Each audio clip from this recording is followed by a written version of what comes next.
अच्छा बाबूजी, हम भोजपुरी बिरहा गायक संतोष कमल समस्त भोजपुरिया भाई के प्रणाम करत हई। आप लोगों के समक्ष एक सामाजिक चित्रण लेकर प्रस्तुत हुए हैं। बहुत बिरहा आप लोग सुन ले होगा, लेकिन ये बिरहा के अंदाज अलग बा। कुछ ज्ञान मिली, कुछ सीख मिली। तो आइए गीत के माध्यम से सुनते हैं। मास्टर साहब काफिया के लाइन बा। चौधरी का कर है मशहूर, चौधरी का कर है मशहूर,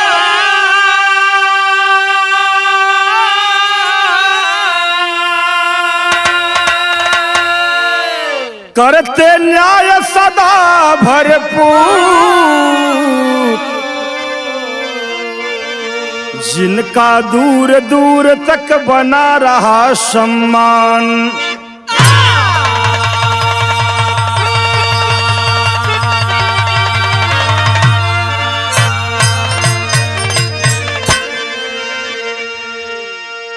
ए भैया, एक गांव में एक चौधरी रहे जेकर नाम राम लखन यादव।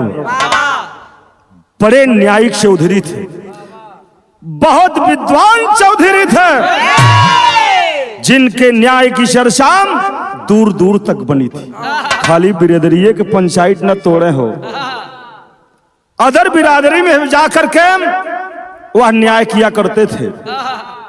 बिरहा में एक लाइन गीत बा।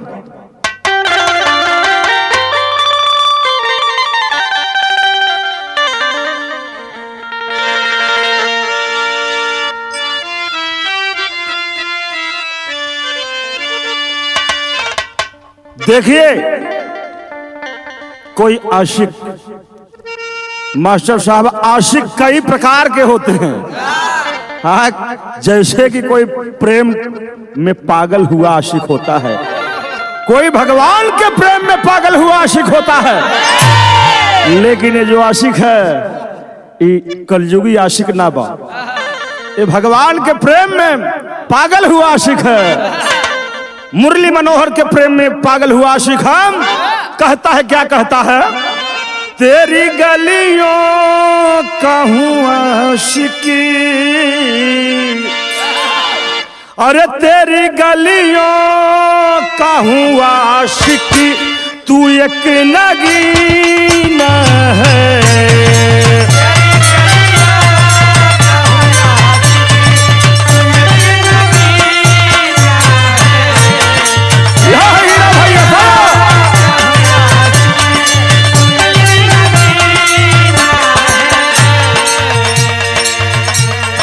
तेरी नजरों तो ये मुझे,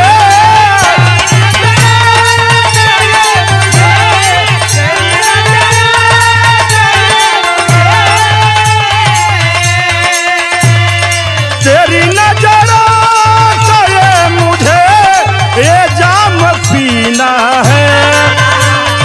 तेरी नजरों, तेरी गलियों का हूँ आशिकी, तू एक नगीना है। तेरी गलियों का हूँ आशिकी, तू एक नगीना है। तेरी गलियों का हूँ आशिकी, तू एक नगीना है। ए भैया, ये तो तर्ज के लाइन बा, लेकिन हमारे परम पूजनीय कवि गुरुशरण यादव जी की कलम रचना कर रही है कि चौधरी का न्याय कैसा था। न्याय था प्राणों से प्यारा, अरे न्याय था प्राणों से प्यारा, जहां गुमान करे।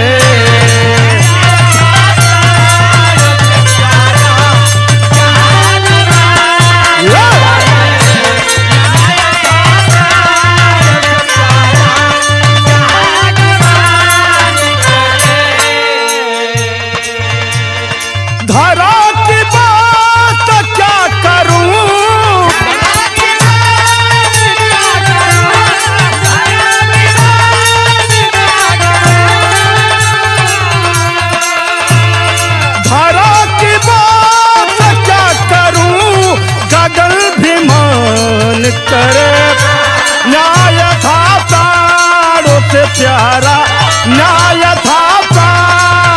प्यारा जहां गुमान करे।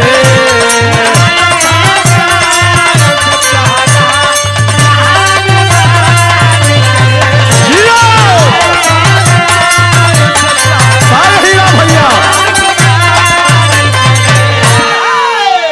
सही है बाबू। ए बाबूजी, राम लखन यादव चौधरी के जीवन न्याय बन भैया, ये पूरे दुशार गांव ना दुशार जिला में मशहूर है। ऐसे न्यायिक चौधरी थे और जिनकी न्याय की चर्चा हर तरफ है। यही से कहानी की शुरुआत हो। एक दिन की बात है। क्या बात है?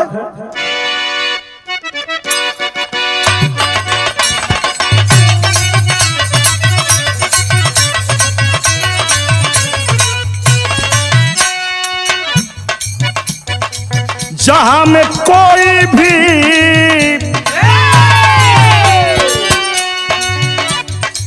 जहां में कोई भी अमर न हो के आया है, समय आने पे काल जाल में समाया है।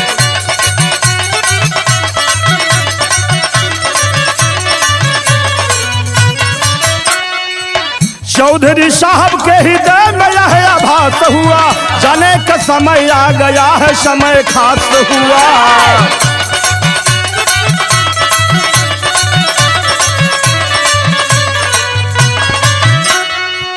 बुला जवार के, बुला जवार के चौधरी साहब बोले, जाने का समय आ गया है, राज दिल खोले।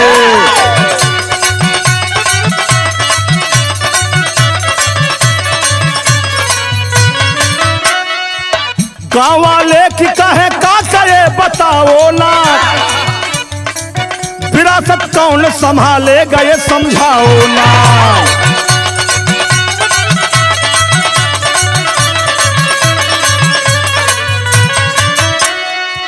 फैसला मेरे घर का, फैसला मेरे घर का जो भी आ निपटाएगा, फैसला मेरे घर का जो भी आ निपटाएगा, मेरे बाद वही चौधरी कहाएगा।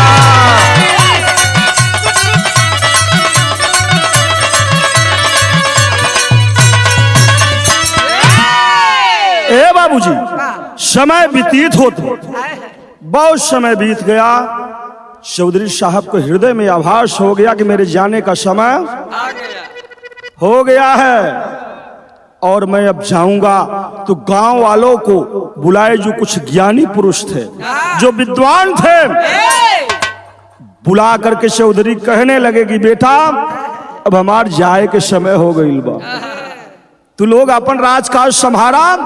गौवा के 2-4 जने भैया जी अपना के विद्वान लगावे, ज्ञानवान लगावे, खड़ा हो गया गवाह गोगले कहने की काका ये बतावा जब चल जाइबा ताही जवन गद्दिया खाली बा, अब चौधरी वाली जवन गद्दिया है फिर के बैठी के संभारी। चौधरी साहब बहुत ज्ञानी थे, बहुत बड़े विद्वान थे। बोले बेटा एक वरासत लिख के जा रहा हूं, इसी का जो बंटवारा कर देगा मेरे बाद इस गद्दी पर वही विराजमान हो जाएगा, इस गांव का चौधरी हो जाएगा। ए भैया, यही लिख के चौधरी साहब जब चिट्ठी दिए हैं तो होता क्या है, एक लाइन तर्जबा।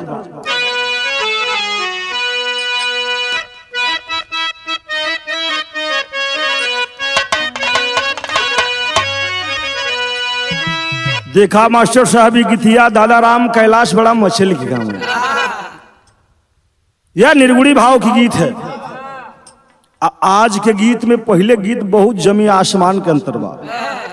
पहले के पुरनिया गाँव कैसे गाँव हम बतावत है। लागल बजारिया, अरे लागल बजारिया, गम पूरा हो हीरा रतन बिचार, लागल बजारिया,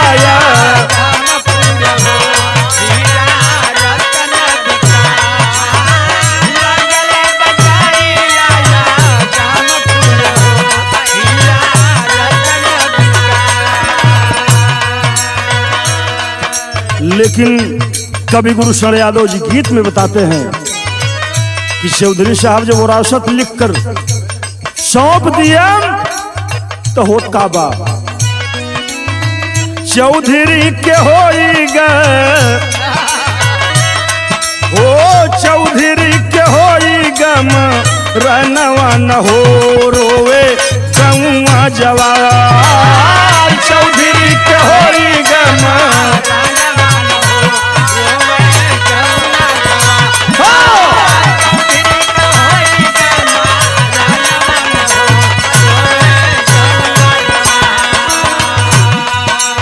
चौधरी साहब के चोला बदली हो गई मास्टर साहब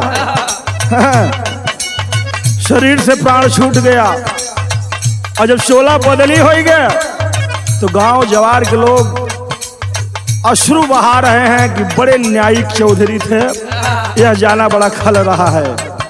होत का बा चौधरी के रहली भैया वो नहीं गदैया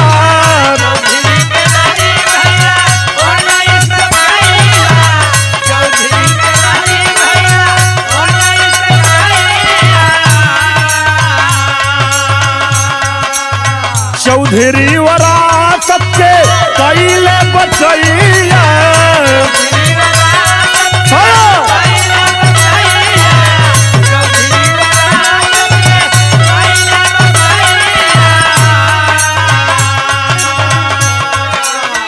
आधे के मालिक मोरला नवा न हो रोवे गौवा जवार आधे के मालिक मोरला नवा न हो रोवे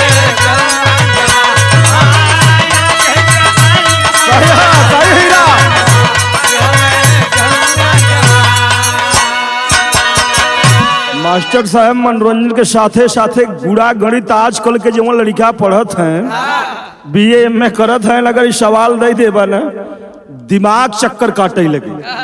होत का बा चौधरी साहब विरासत में लिखे हैं जो मेरे घर का बंटवारा करेगा वही मेरे बाद इस गद्दी पर बैठेगा। अब बंटवारा कैसे करते हैं चौधरी साहब के 19 गाय 19 गाय में यह लिख रहे हैं कि इसका आधे का जो मालिक होगा मेरा बेटा होगा। 9 दूनी 18 साढ़े 9 दूनी 19 रुपया हो तो काट के बाटा धन दौलत हो तो काट के बाटा गैया थोड़े काट के बटवे 9 दूनी 18 साढ़े 9 दूनी जितेंद्र 19 पहले ही दिमाग राम लखन यादव चौधरी लगाई गए जो बंटवारा करेगा मेरे बाद वही इस गद्दी पर बैठेगा। और सुनिए और क्या लिखते हैं चौथा भाग बेटी पावे मनवा के आस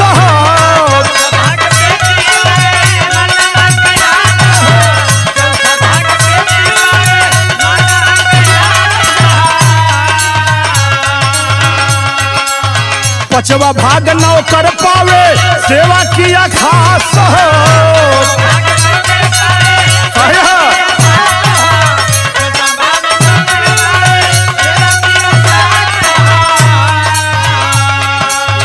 यही बात सबसे मोर मंगनवन हो यही बात सबसे मोर मंगनवन हो रोवे गौवा जवार यही बात सबसे मोर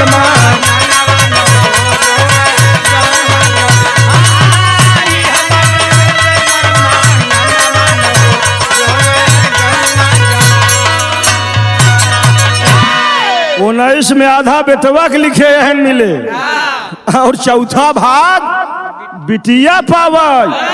अब एक ठोनकर नौकर रहा बड़ी सेवा करे मास्टर दिन रात चौधरी के आगे पीछे ले झोला टहरा करे बोले कि 5वां भाग नौकर को दे देना बड़ी सेवा मेरी किया है।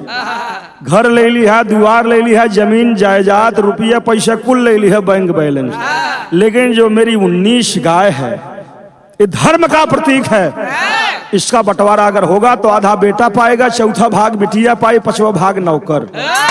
ए भैया यही विरासत लिख के चौधरी साहब दुनिया के छोड़ के चली गए और जब चली गए तो बिरहा में तर्ज लग गए बाबू।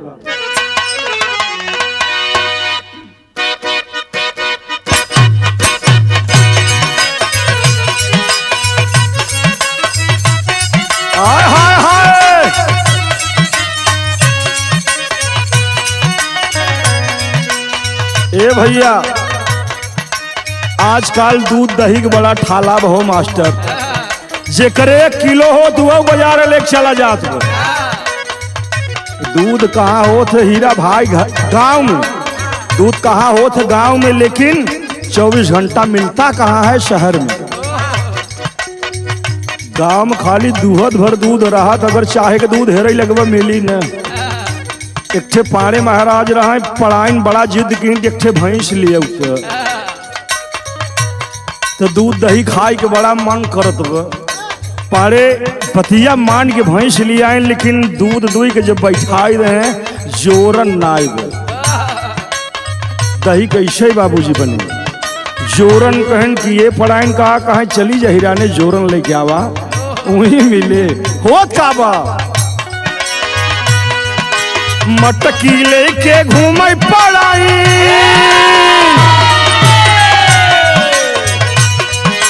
मटकी लेके घूमे पढ़ाई, अहिरा हीरा नावा ये यादो जी। मटकी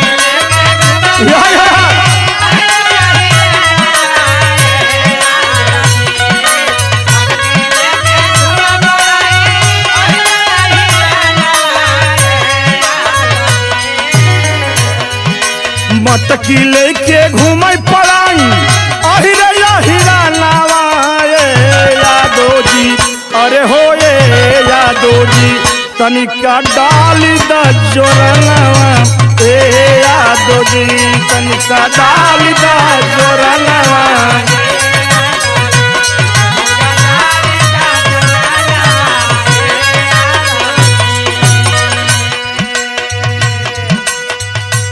ए भैया चौधरी साहब जब चले गए वरासत लिखे, तो देखिए जब चर्चा पूरे जवार में फैली है तो लोग करते क्या है, कितनों जन चौधरी बनाई के,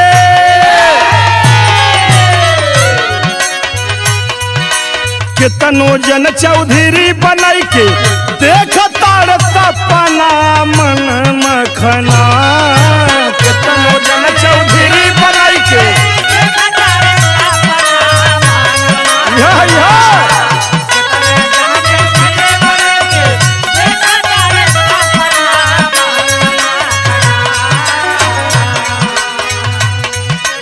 कितनों जन चौधरी बनाई के, देखता सपना मन मखना।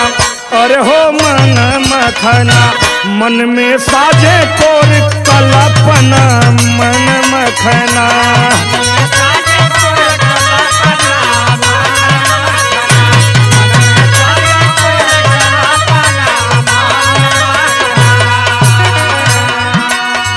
ए बाबूजी चर्चा जैसे जवार में फैली, जो तनिका बाबूजी अपना ज्ञान विद्वान लगावे न हो मास्टर भैया, बाह बटोरे लगे कि कुर्सिया पे वहीं बैठा। देखी कमन सवाल चौधरी छोड़े हैं, चौधरी के द्वारे आके बहिया फुलाई,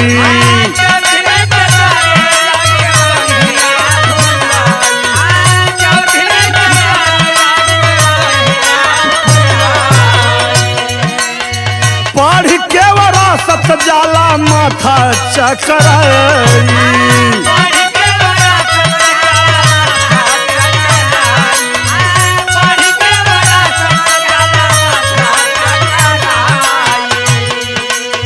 कावन पहेली,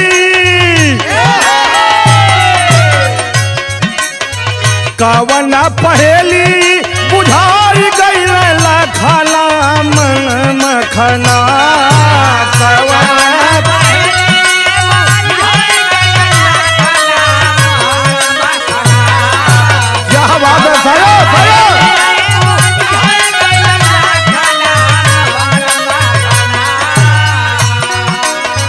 कावन पहेली है बुझाई गई लखना मन मखना। अरे हो मन मखना, मन में साजे कोर कल्पना मन मखना।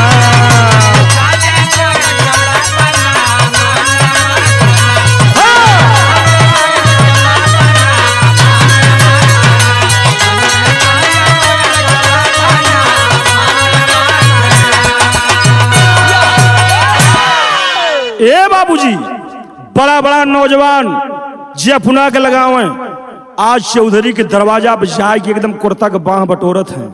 ये कुर्सी खाली बा और ये कुर्सी हम ही बैठब वो रास्ता जैसे हाथ में आवत वो 19 गाय के बंटवारा करे के आधा के जवन मालिक होए चौधरी के बेटवा होए तब एकदम जाले धोती ढेल लो कि 9 दूनी 18 9.5 दूनी 19 गैया काट के थोड़े बटे भैया गौ हत्या के पाप हम न ले भी कुर्सी पर न बैठब। चले गए पूरा जवार बारी बारी आता गया जाता गया आता गया जाता गया लेकिन कोई चौधरी का बंटवारा नहीं कर पाया। और जब नहीं कर पाया तो साथियों होता क्या है बिरहा में एक लाइन गीत बा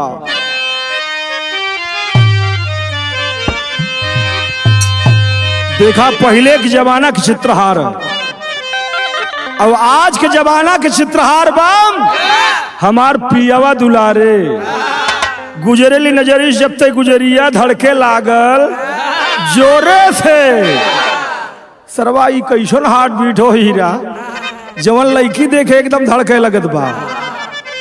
लेकिन भैया पहले के चित्रहार पुरनिया गाँव कैसे गाँव हो एकदम खाटी प्रयागराज में कि अरे बड़ा निकल आ गई हे भैया अरे कहे बड़ा निकल आ गई तो हार गोरी का जरा बड़ा निकल आ गई।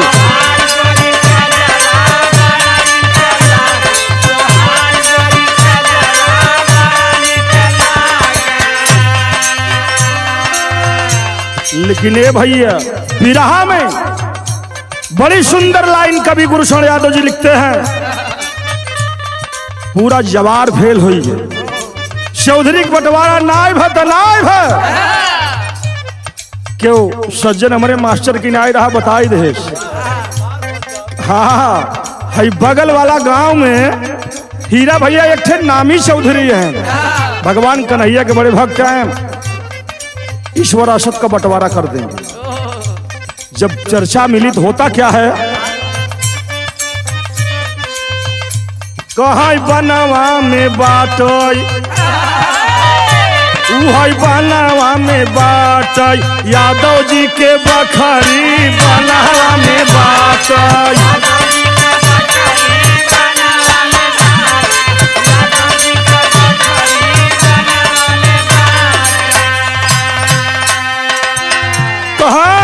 प्यारे मोहन उनकर नाव एक बियाबान जंगल में वहां अपना कुटी बनाकर रहते हैं। होता क्या है बाबूजी नंदनी एक गाय एक दिन भर चरावा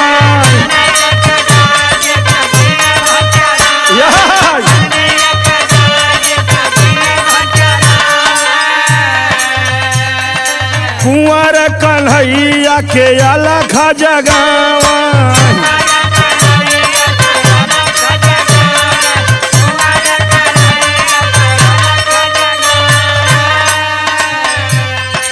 गाँव वाले मिलके चले रही रही रही रही रही रही गाँव वाले मिलके चले बनवा के डगरी बनवा में बाटो यादव जी के बखरी बनवा में बाटो।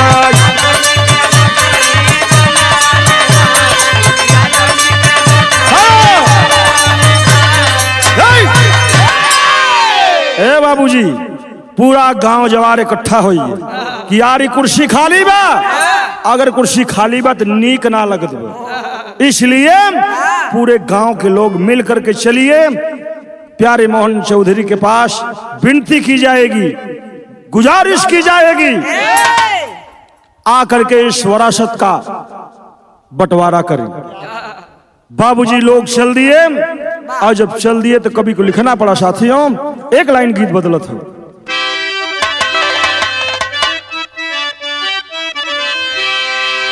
देखा कौन दुल्हन अपने दुल्हा के बड़कई बतियात है कि हमार दुल्हा एकदम हीरो नियर लागत है। ए हीरा पहले जब पढ़त रहा होगा ना तो पहले रुमलिया इसे मोड़ के इसे कलरवा का लगाई सही है ना हमारे सब जमाना की बात है। एकरे बाद आई ना जब हटा न थे हथवा में बांधे वाला ये तब के गीत में दुल्हनिया अपने पति की बड़ाई बतात बा का बतलात बा।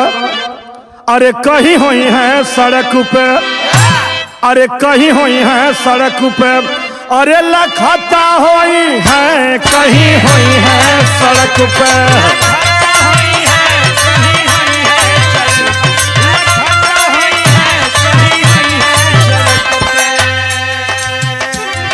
कहीं हुई है सड़क पे,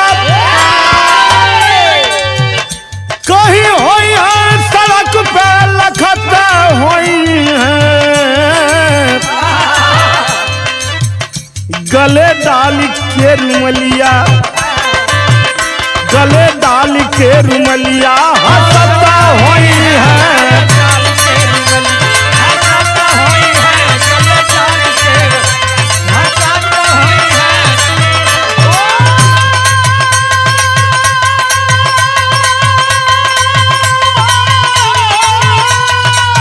क्या बात है साया।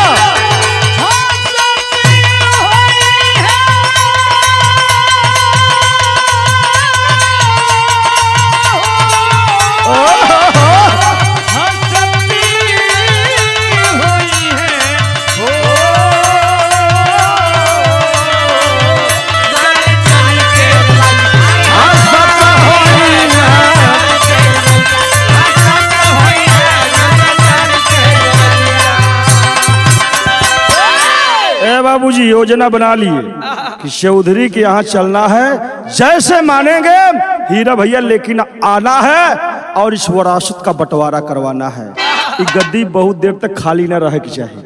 होत का बाप, अरे गांव वाले चले हैं, अरे गांव वाले चले हैं, खबर पाई गांव वाले चले हैं।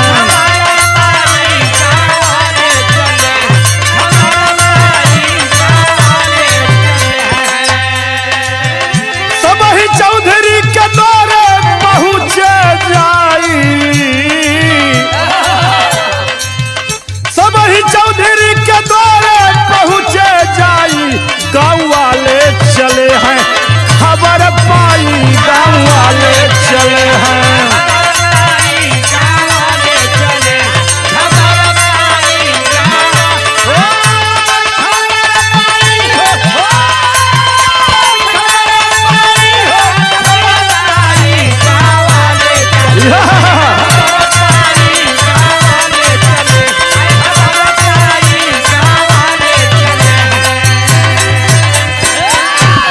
गांव वाले पहुंच गए, कहन चौधरी राम राम, राम राम, कहन पंचौ राम राम। बैठा कैसे आगमन भ, कहन बहुत आश लेके आई यही और विश्वास कि आपके दरवाजा से खाली हम सब जाब न। तो होत का कैसे आना हुआ। अरे पूछ लगे यादव जी बतिया बतावा, ओ कवना बा भेद भाई सही समझावा।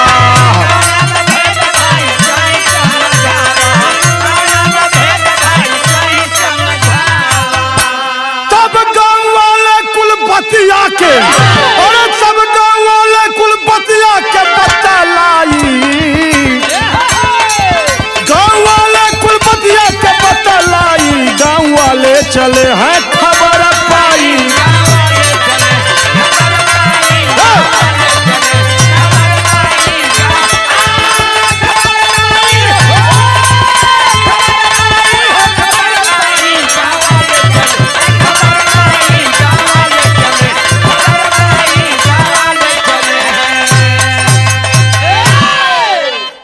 दाना पानी भ मास्टर, अब एकरे बाद कैसे आगमन भ, वह चिट्ठी थमाई दे देखा ही है। पूरा गांव मेरा फेल हो गया, इस विरासत का बंटवारा नहीं हो पाया। जब चिट्ठी लिए हाथ में, प्यारे मोहन चौधरी भगवान कन्हैया के परम भक्त हैं, नंदनी नामक एक गाय है जिसकी दिन रात सेवा करते हैं। विराह शैली में कहना पड़ा।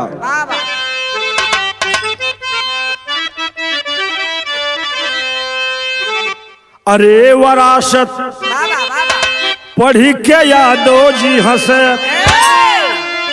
हो वरासत पढ़ी के यादव, हो वरासत पढ़ी के यादव जी हंसे। ज्ञानी ज्ञान में फांसा, बड़े बड़े सब फांसे, अरे हो फांसे, अरे हो वह वरासत पढ़ के लागे हंसे। वरासत पढ़ के यादव जी, प्यारे मोहन यादव चौधरी साहब हंस पड़े। गांव वाले कहन हम सब चिट्ठी देते हैं, ममा हंसत हैं कैसन चौधरी है। बोले कि आपके जो चौधरी साहब थे बड़े ज्ञानी, बहुत विवेकी थे, पहुंचे हुए चौधरी थे, बड़ा गजब का वरासत लिख के गए हैं, लेकिन मेरे दरवाजे से आज तक कोई खाली नहीं गया है। आपके वरासत का बंटवारा होगा। तो कहें कब हुआ, कहन तू सब चल और सवेरे व्यवस्था किया हुई बड़कई बगिया में आए कि हम फैसला करब। बाबूजी बिराह में पहपट लगा।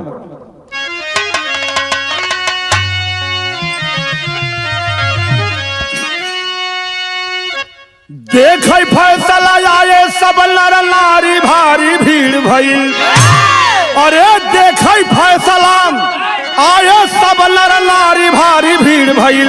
अब बगिया में सब बैठे गांव जवारी, भारी भीड़ भइल।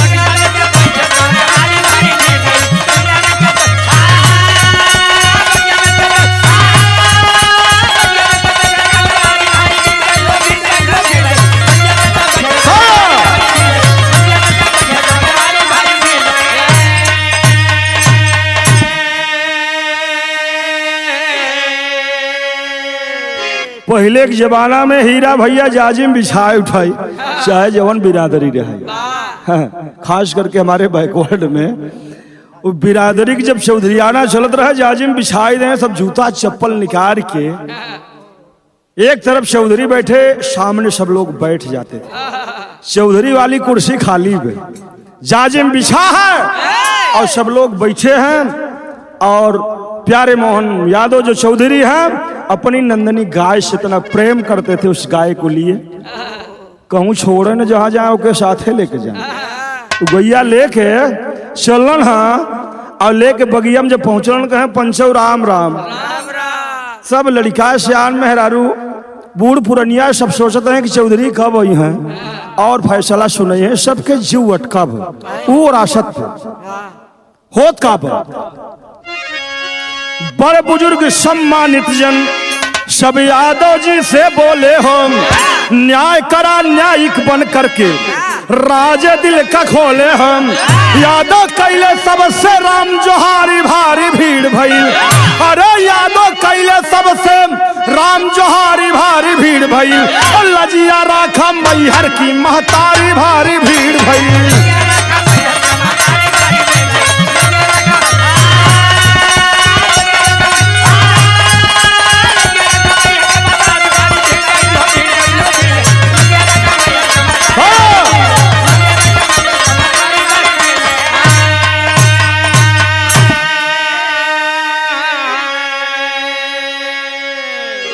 सब जने कहन कि देर जिन करा, दाना पानी करा और कई के तुरंत फैसला करा। जीव शरवाट का बाज एक महीना से के फैसला नहीं कर पावत। ए बाबूजी हाथ जोड़कर बाबूजी आज मां शारदा को याद करते हैं चौधरी साहब कि माई इज्जत तोहरे हाथे बात वहीं बचाऊ। होत का बाम आला में कभी निभाव दिया।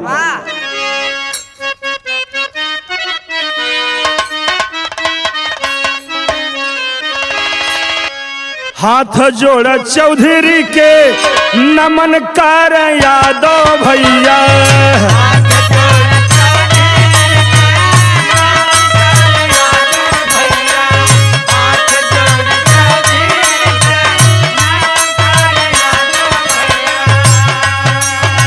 चौधरी तोहार रहलन बड़ा विद्वान।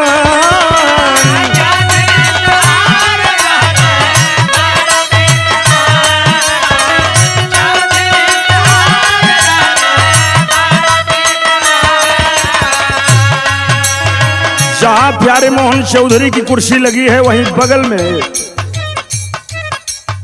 एक मेज रख के, एक तख्त रख के चौधरी की फोटो लगाकर माल्यार्पण किया गया है।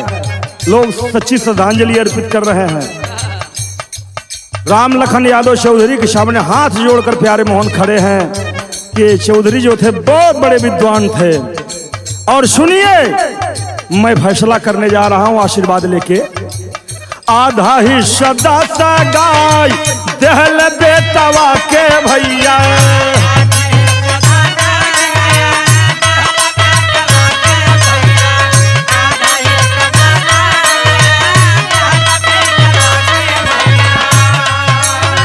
गौआ के लोग सब देखे चुप जान,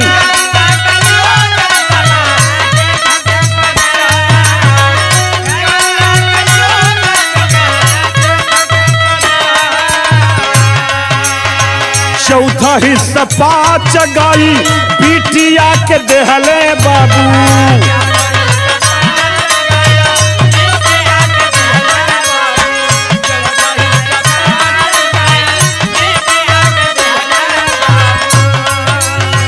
बेटी प्रसन्न करे मन में गुनाह,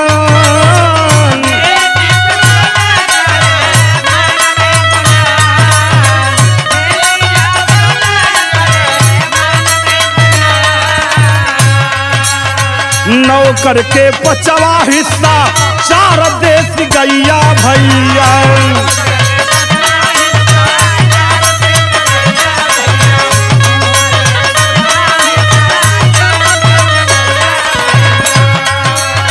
पाई के मगना आज भये श्रीमान,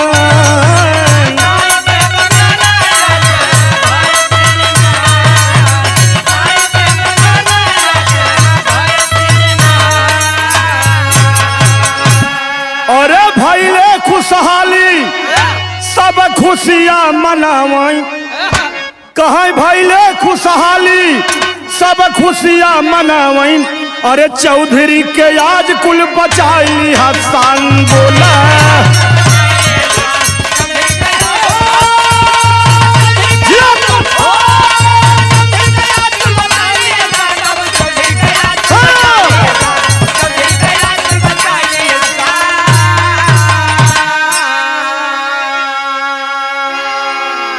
वही वरासत का कागज लिए जिसमें बाबूजी बंटवारा लिखा गया है। लोग कह रहे हैं कि 19 गाय है, 19 गाय का आधा करना है, तो मान लूंगा ये गणित का भी सूत्र है, गौर करने की बात है। हमारे विद्यालय में भी अगर कोई संख्या नहीं अगर घट रही है तो एक बगल से उधार ले लिया जाता है। बाबूजी आज नंदनी नामक गाय को अपने साथ लिए हैं कि 9 दूनी 18, 9.5 दूनी 19 होत है, ये हमारे नंदनी की मिले 20 हो गया। अब 20 के आधा 10 कहें बेटवा के दे देते, 10 मिल गया। चौथा भाग बिटिया के 5 चौक 20, 5 गाय बिटिया के दे देहन। और 5वां भाग नौकर के 4 पचे 10, 5, 15, 4 19, 10 बेटवा के देहन, 5 बिटिया के देहन, 4 नौकर के देहन, 19 हो गया। एक जो दिए थे वो बच गई, जो एक मिलाए थे हीरा वो गाय शेष बच गई। और जब बच गई तो बाबूजी फैसला कर दिए, लोग माला से एकदम चौधरी के लाद दे, एकदम जय जयकार लगा बाबूजी कि बारे प्यारे मोहन यादव आपका न्याय हमारे चौधरी जैसा है। आज बाबूजी उस कुर्सी पर विराजमान हुए जो कुर्सी खाली थी, और विराजमान होकर उस कुर्सी की शोभा बढ़ाए। बोले आज से मेरा गांव और आपका गांव एक हो गया, मैं दोनों गांव की देखरेख करूंगा, फैसला करूंगा। और बाबूजी चलते हैं, किस भाव में चलते? अंतिम भाव खड़ी की।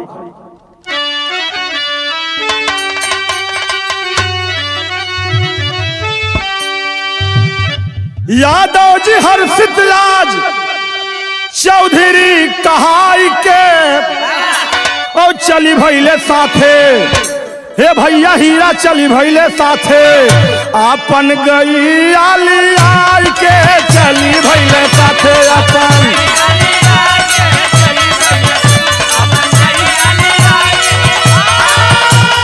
बाबा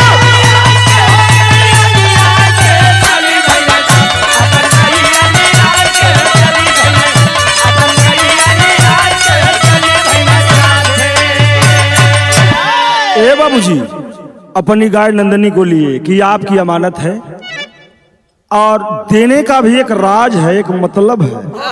वो अपनी गाय क्यों दिए?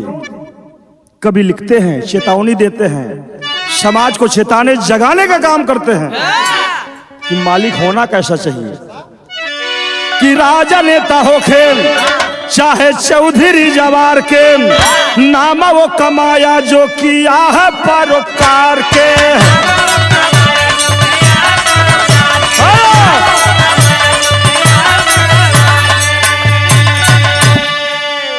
बड़े बड़े ज्ञानी गैलन है बतलाई के, और चली भैले साथे, अरे चली भैले साथे, अपन गई आली आई के चली भैले साथे।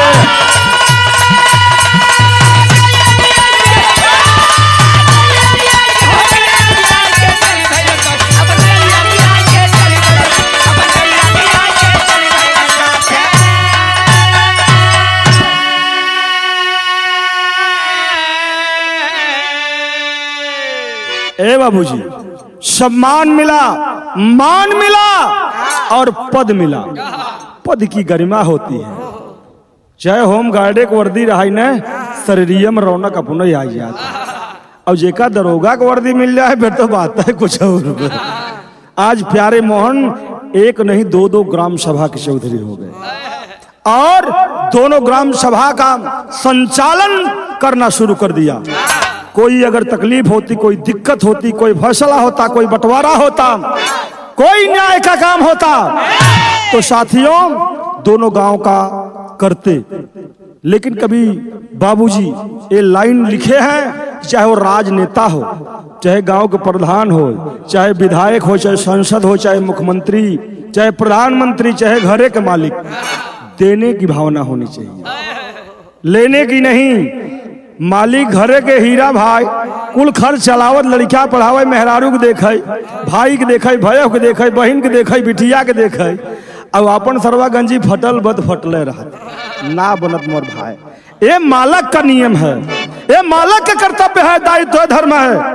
साथियों आज बाबूजी इसीलिए यह लाइन लिखी गई कि अगर वह राजनेता है और किसी पद पर है तो देने की भावना होनी चाहिए, लेने की भावना नहीं होनी चाहिए। हाँ भैया, अपना पहिरा मटका के और प्रजा बेचारे एकदम जाल फटा टहर रहे, तो ऐसा नेता, ऐसा प्रधानमंत्री, ऐसा मुख्यमंत्री, ऐसा प्रधान न चाहिए जो अपने पास से खर्च करने की, देने की अगर भावना रखता है तो वही पद का अधिकारी है। यह गीत यहाँ पर खत्म हुई। आखिरी लाइन में घराना के परिचय हो। साधु बदलदास जगजीवन माया राम गुण गाये,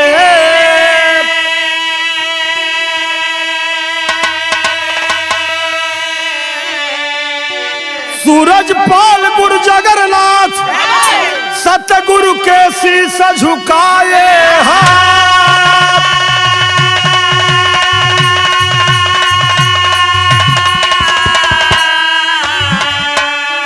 वरासत पढ़ के यादव जी हंसे, अरे वरासत पढ़ के यादव जी हंसे, खिला संतोष कमल कवि गुरु शरण के आते, वरासत पढ़ के यादव जी हंसे।